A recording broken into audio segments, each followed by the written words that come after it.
अस्सलाम वालेकुम। अच्छा, जो लोग आपको एससीसीपी का लेटर उठा के भेज देते हैं, चाहे आप किसी भी कंपनी में काम कर रहे हैं, कोई भी प्रोडक्ट बेस्ड कंपनी है या ई कॉमर्स का प्लेटफॉर्म है, तो वो लेटर आता क्यों है? जो भी कंपनी एससीसीपी में जाके रजिस्टर्ड होती है, रजिस्ट्रेशन कंप्लीट करती है, वहाँ से अपनी क्लियरेंस डॉक्यूमेंट्स दे के वेरिफिकेशन करवाती है, तो उसको एससीसीपी का लेटर आता है। और ये इस बात की दलील है कि अगर वो एससीसीपी में रजिस्टर्ड है, देन उसको एससीसीपी का लेटर आया है।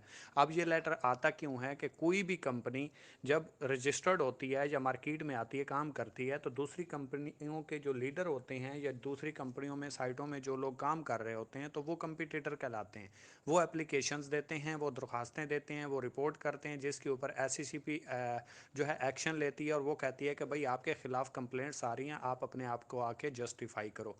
आज तक जितनी भी प्रोडक्ट बेस्ड कंपनीज काम कर रही हैं, जेनवन बेस के ऊपर काम कर रही हैं, जेनवन तरीके से काम कर रही हैं, चाहे वो ई कॉमर्स प्लेटफॉर्म हो या चाहे वो डायरेक्ट सेल्स मार्केटिंग करती हूँ, प्रोडक्ट बेस्ड कंपनीज के ऊपर काम करके या प्रोडक्ट की सेल के ऊपर कमीशन देती हूँ, आज तक कोई ऐसा प्लेटफॉर्म नहीं जिसको 1.5 2 साल 3 साल हो चुके हैं और उसको एससीसीपी का लेटर ना आया हो।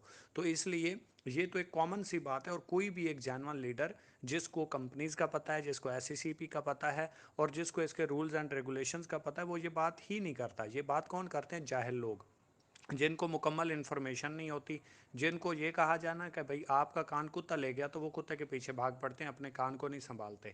सबसे पहले ये वो लोग सवाल करते हैं जो खुद एससीसीपी से रजिस्टर्ड ही नहीं होते, या जिनको इन्फॉर्मेशन नहीं है, या अक्सर वो लोग करते हैं जो इन्वेस्टमेंट प्लान का हिस्सा होते हैं, जो आरओआई करते हैं, लोगों की इन्वेस्टमेंट करवाते हैं, लोगों को बातों में फंसाते हैं, लोगों को उल्लू बनाते हैं, बेवकूफ़ बनाते हैं, चालबाजी करते हैं। और इनके पास सिर्फ और सिर्फ शिकंजा क्या होता है? नए नए अल्फाज, नई नई बातें और नई नई टेक्नोलॉजीज़ के ऊपर हम काम कर रहे हैं, हम ब्लॉकचेन के ऊपर काम कर रहे हैं, हम डिसेंट्रलाइज्ड के ऊपर काम कर रहे हैं, ये कभी बंद नहीं होगा। तो ये इस तरह के हथकंडे अपना के लोगों को उल्लू बनाते हैं। फिर ये कहते हैं फलां को देख उसने 1 लाख लगा दिया, फलां को देख उसने 2 लाख लगा दिया, फलां को देख उसने 5 लाख लगा दिया। अगर हमारे सिस्टम में दम नहीं है तो उसने इतने पैसे क्यों लगाए? ये दूसरों के पैसे दिखा के, दूसरों के चेक दिखा के, दूसरों के इन्वेस्टमेंट दिखा के लोगों को बेवकूफ़ बनाते हैं। ये जितने भी इन्वेस्टमेंट प्लान हैं, पाकिस्तान में लीगल ही नहीं है और पाकिस्तान से इनके पास रजिस्ट्रेशन ही नहीं होती। उसका रीज़न क्या है कि पाकिस्तान में इन्वेस्टमेंट प्लान लीगल ही नहीं है। या तो इन्वेस्टमेंट जो है वो बैंक ले सकते हैं या इंश्योरेंस कंपनीज ले सकते हैं, इसके अलावा किसी को अथॉरिटी ही नहीं है।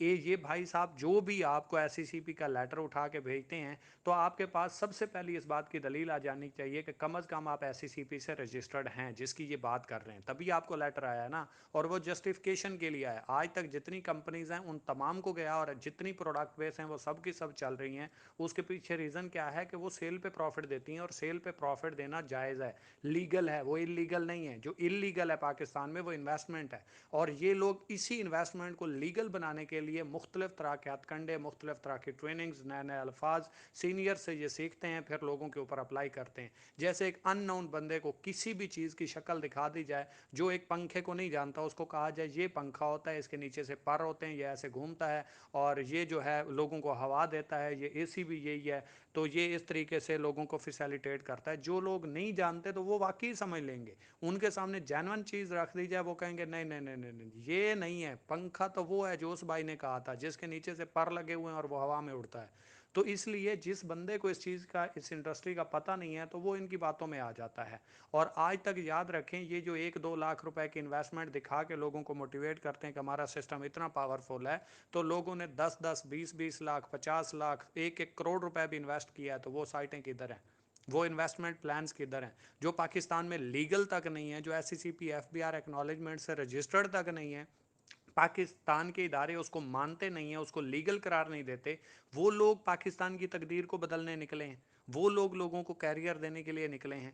वो लोग पाकिस्तान को नंबर 1 पाकिस्तान बनाएंगे इन्वेस्टमेंट प्लान से, जो पाकिस्तान में लीगल तक नहीं है। ये सिर्फ लोगों को टोपी पहनाने का काम है, लोगों को बेवकूफ़ बनाने का काम है। ये वही बातें हैं, ये वही अल्फाज हैं जिसकी वजह से लोग लालच में आके कि हमें करना कुछ नहीं पड़ेगा, हमें बेशुमार पैसा आएगा, हम करोड़पति बन जाएंगे। आप यूट्यूब के ऊपर जाएं, आपको कोई ऐसा एक इन्वेस्टमेंट प्लान वाला बंदा मिलता है जो कहे मैं 15 साल से इस सिस्टम के साथ हूँ एज ए इन्वेस्टर, और ये सिस्टम चल रहा है और मैं यहाँ से अरबपति खरबपति बन चुका हूँ, एंटरप्रेन्योर बन चुका हूँ। आपको कोई ट्रेनर मिलता है, आपको कोई कामयाब शख्स मिलता है, ये वो लोग होते हैं जो अपने मफादात के लिए लोगों की सूली चढ़ाते हैं। ये वो लोग होते हैं जो अपने मफादात के लिए लोगों का गला बंद कर देते हैं। ये वो लोग होते हैं जिनकी मेहनत की कमाई लोग 15-20 साल लगा के जो पेंशन लेके आते हैं, उनकी इन्वेस्टमेंट करवा के उनका पैसा लूट के निकल जाते हैं। आज तक पाकिस्तान की तारीख में कोई ऐसा प्लेटफॉर्म है जो इन्वेस्टमेंट हो और 10 साल तक चला हो?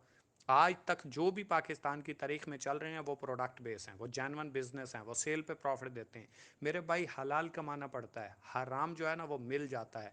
दोनों में स्किल्स चाहिए, दोनों में मेहनत चाहिए, दोनों में स्ट्रगल चाहिए। एक चोर है ना वो चोरी करता है, एक ही रात में वो 5-10 लाख रुपए भी उठा सकता है, 20 लाख रुपए भी उठा सकता है, 50 लाख भी उठा सकता है। जितनी बड़ी चोरी करेगा, जितनी बड़ी करप्शन करेगा, उतनी बड़ी तैयारी करेगा, उतना ज़्यादा रिस्क होगा, उतनी बड़ी तैयारी होगी, उतनी ज़्यादा वो प्लानिंग करके आएगा, उतना ज़्यादा उसके पास फार्मूले होंगे। अगर ये हो गया तो मैं इस तरीके से निकलूंगा, अगर ये हो गया तो मैं ये तरीकाकार अपनाऊंगा। सेम इसी तरीके से ये लोग लोगों को शिकंजे में फंसाने के लिए, लोगों का पैसा लूटने के लिए, उनका बिलीव जीतने के लिए, उनका यकीन जीतने के लिए ये लोगों की इन्वेस्टमेंट्स दिखाते हैं, लोगों के चेक्स दिखाते हैं। वो लोग जो बाहर बैठे हुए हैं, पाकिस्तान में ऐसा कोई बंदा नहीं है जो कामयाब हो गया हो।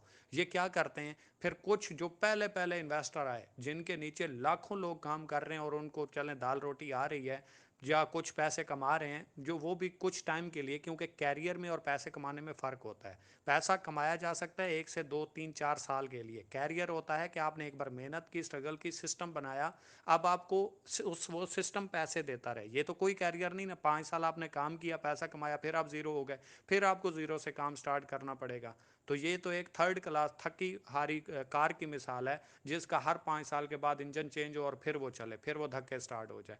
तो सेम इसी तरीके से अपने कैरियर का, अपने चुनाव का जो है वो बेहतरीन इंतखाब करें और कम अज़ कम उस इंडस्ट्री के साथ जुड़ें जो आपको कैरियर, जो आपको फ्यूचर दे सकती है, जो आपको लाइफ दे सकती है, जिसकी वजह से लोगों ने अपने कैरियर को बदला, अपनी लाइफ को बदला। और आने वाले चीज़ का जो ट्रेंड है, जो दौर है, वो डिजिटल मार्केटिंग का है, वो ई कॉमर्स का है। ई कॉमर्स बढ़ती हुई जो तेज़ी के साथ बढ़ रही है इंडस्ट्री, वो ई कॉमर्स है। आपको पता है हर चीज़ ऑनलाइन होती जा रही है, हर चीज़ ऑनलाइन मंगवाई जा रही है, हर चीज़ ऑनलाइन हो चुकी है। आज आप घर बैठे बिल पे करते हैं, आज आप घर बैठे अपने मोबाइल के पैकेजेस करते हैं, आज आप घर बैठे किसी भी बंदे को मोबाइल के ऊपर देख रहे हैं, आज आप किसी भी बंदे की जो ट्रांजैक्शंस हैं वो अपने मोबाइल के ऊपर अपने अकाउंट से देख रहे हैं, लाखों रुपए की ट्रांजैक्शंस कर रहे हैं। तो ये ई कॉमर्स है। कोई भी ऐसा प्लेटफॉर्म जिसमें आप इंटरनेट इस्तेमाल करते हैं और ख़रीदो फरोख्त में वो पाया जाता है, वो ई कॉमर्स कहलाता है। और आज अगर आप यूट्यूब के ऊपर जाके देखें तो आपको ई कॉमर्स ही ई कॉमर्स नज़र आएगा। कामयाब लोग ई कॉमर्स के नज़र आएंगे, ट्रेनर ई कॉमर्स के नज़र आएंगे, स्कूल कॉलेज यूनिवर्सिटियों में ई कॉमर्स की एजुकेशन दी जा रही है। तो ये हैं कौन? ये वही नौसारबाज हैं जो लोगों को बेवकूफ़ बनाते हैं, उनका पैसा इकट्ठा करते हैं और फिर निकल जाते हैं। खुदारा अपना पैसा भी सेव रखें, लोगों का पैसा भी सेव रखें, लोगों की आह से बचें, अपने मफादात के लिए लोगों का गला ना काटें और ना ही इन लोगों की बातों में आएँ। अपने कैरियर का, अपने फ्यूचर का इंतहाई ईमानदारी के साथ, संजीदगी के साथ, बड़ा अपने आप को टाइम दे के और अपने आप को अकेले में टाइम दें। सोचें कि आप 1 करोड़ रुपए का बिजनेस स्टार्ट करते हैं, 1 रुपए की सेल नहीं जाती, आपको एक पैसा भी कमीशन नहीं आने वाला। तो ये वो कौन से लोग हैं जो एक तरफ कहते हैं फलां ने 1 लाख रुपए इन्वेस्ट किया, आप 3,000 रुपए से करोड़पति बनने निकले हो भाई? फिर कहीं ना कहीं गड़बड़ तो है ना। या तो आपके अंदर लालच मौजूद है, या फिर आप हराम की कमाई खाना चाहते हो। क्योंकि जिस काम में आपकी मेहनत ही ना हो, जिस काम में आप कोई काम ही ना कर रहे हो और आपको पैसा आ रहा है, वो हलाल हो सकता है? कभी भी नहीं हो सकता। जिस काम का आपको पता नहीं आपका पैसा कहाँ पे लग रहा है, वो हलाल नहीं हो सकता। लंबी वाइज करने के लिए माजरत, मैंने किसी भी साइट को, किसी भी कंपनी को टारगेट नहीं किया।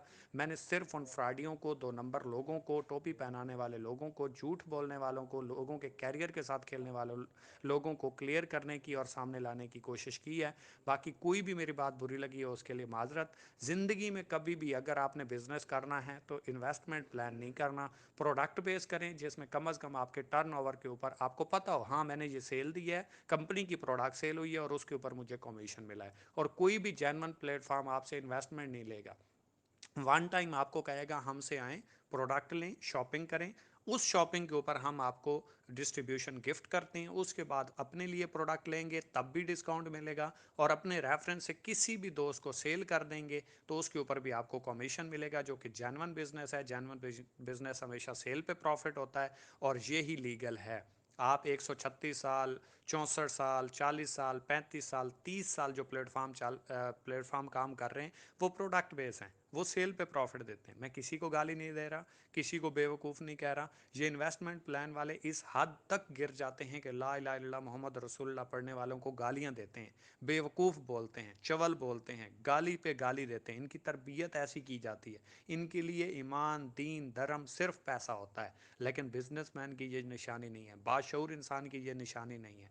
तो इसलिए सबसे पहली बात, एससीसीपी का लेटर हमेशा लीगल प्लेटफॉर्म को आता है, क्योंकि वो काम कर रहा होता है और वो डिफाइन भी अपने आप को करता है, और ये बिजनेस का पार्ट ऑफ बिजनेस है, ये आता रहेगा और हर कंपनी को आता है। बड़े बड़े प्लेटफॉर्म को आप अगर सर्च करें तो हज़ारों की तादाद में उनको एससीसीपी का लेटर आए। तो क्या वो इलीगल हो गए? क्या वो बंद हो गए? नहीं हुए। उसका रीज़न ये है कि उनके अंदर अगर दम है, वो ठीक तरीके से काम कर रहे हैं, तो वो आज भी चल रहे हैं। ये बेचारे तो रजिस्टर्ड तक नहीं हो सकते, क्योंकि जिस दिन ये रजिस्टर्ड हुए दूसरे दिन इनका बोरिया बिस्तर बांध के एससीसीपी जो है वो निकाल देगी। तो ये रजिस्टर्ड तक नहीं हो सकते। फिर ये कहते हैं हमारा ब्लॉक चैन टेक्नोलॉजी के ऊपर काम है जी, डिसेंट्रलाइज्ड है। भाई वो डिसेंट्रलाइज्ड और ब्लॉक चैन की बात है, आपकी वेबसाइट की बात नहीं है। जो इस तरह की बात करते हैं वो भी इलीगल है। जो इन्वेस्टमेंट के नाम के ऊपर पैसा लेते हैं, वो बैंक और इंश्योरेंस कंपनी के अलावा कोई और ले नहीं सकती। दुआ में याद रखिएगा। वॉइस बहुत ज़्यादा लंबी हो गई।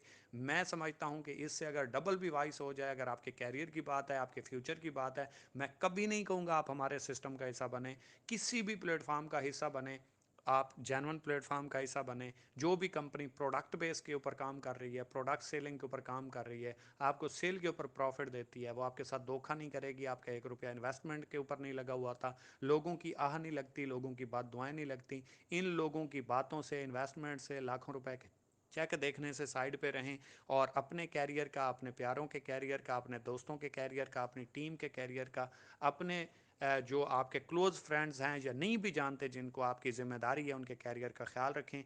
दुआओं में बहुत सारा याद रखिएगा। Wish you best of luck. अल्लाह हाफिज़।